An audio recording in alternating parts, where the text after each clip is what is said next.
A few days ago, the F1 Commission convened after the fifth round of the 2024 FIA Formula One World Championship, the Chinese Grand Prix. On the agenda, there was the proposal for modification of the current rules and regulations governing the points allocation during Formula One race weekends.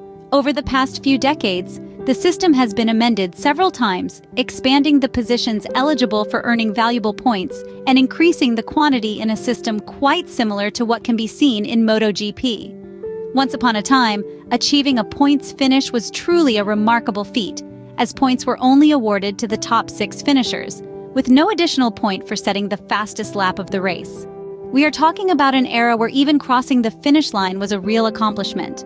The number of teams competing in the championship was higher, and the gap between the top teams and the rest of the competitors was undoubtedly enormous.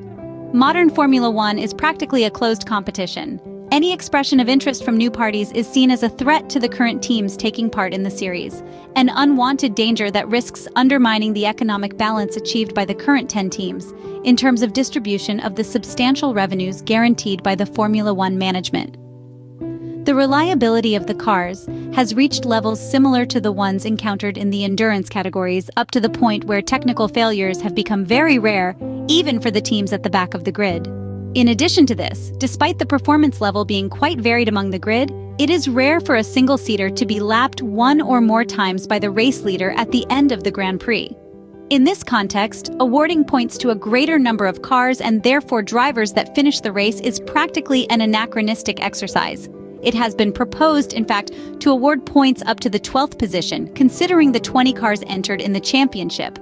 If all Formula One cars were to finish the race, 60% of them would score points in practice. The changes to the point system are close to being approved. Half of the grid making up the 2024 Formula One Championship has only gathered 12 points in 5 Grand Prix races and 1 sprint race out of the 546 points available so far. To endorse the new point system for the upcoming season, 5 out of the 10 participating teams must be in favor of the new regulations. At least half, therefore. Currently, several teams have already expressed their approval of the new system. In addition to the smaller teams, both Scuderia, Ferrari, and Red Bull, in the latter case in order to safeguard the interests of the Visa Cash App Racing Bulls, seem inclined towards this possibility. The real motivation behind the proposal for a new scoring criterion in Formula One is the gap between the top 5 teams leading the championship and those that usually compete for lower positions. Expanding the point zone up to the 12th position would increase the chances of seeing more cars battling in the midfield, making weekends more spectacular, which has always been a top priority for owners Liberty Media, especially now that the general interest in the series has been constantly declining due to the clear dominance of Red Bull in the last 2.5 years. This measure would allow these teams to push their drivers even harder to fight in the midfield zone. In the ongoing racing campaign, after 5 rounds, only 4 teams have not scored points. These are Alpine, Stake F1 Team, Kick Sauber, and Williams. However, following the F1 Commission meeting, the much-desired consensus has not yet been reached for now. As reported on the official FIA website, members of the Special Commission discussed a proposal to modify the points distribution in the championship, as described in Articles 6.4 and 6.5 of the sporting regulations. It was agreed, at least for the time being, that further analysis of the suggested changes was still necessary to endorse the proposal, with a view to presenting a new proposal at the F1 Commission meeting scheduled for next July.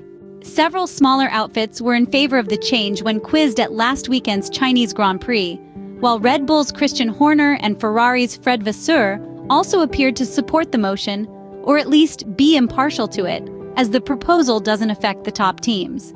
But it has now emerged that at the F1 Commission meeting, it was agreed that more time was needed to analyze the implications of the change. With still plenty of time on the clock to make a final decision and adopt the new system in the FIA's 2025 F1 sporting regulations, it was agreed that there is no rush to make a quick call. Instead, the matter will be investigated more thoroughly and be put back on the agenda for the next F1 Commission meeting later this year.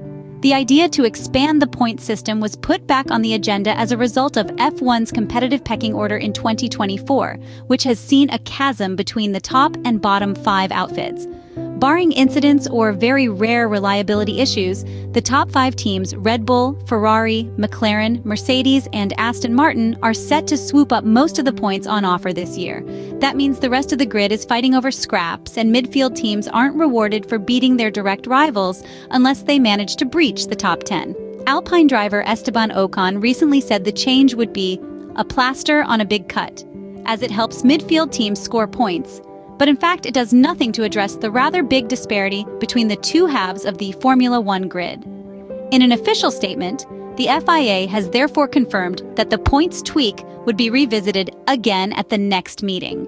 It also informed that the Commission agreed to introduce rear-facing cameras from June's Spanish Grand Prix, and that Formula One was currently working on a venue and date for 2025's pre-season testing session, which will also be presented at the next meeting.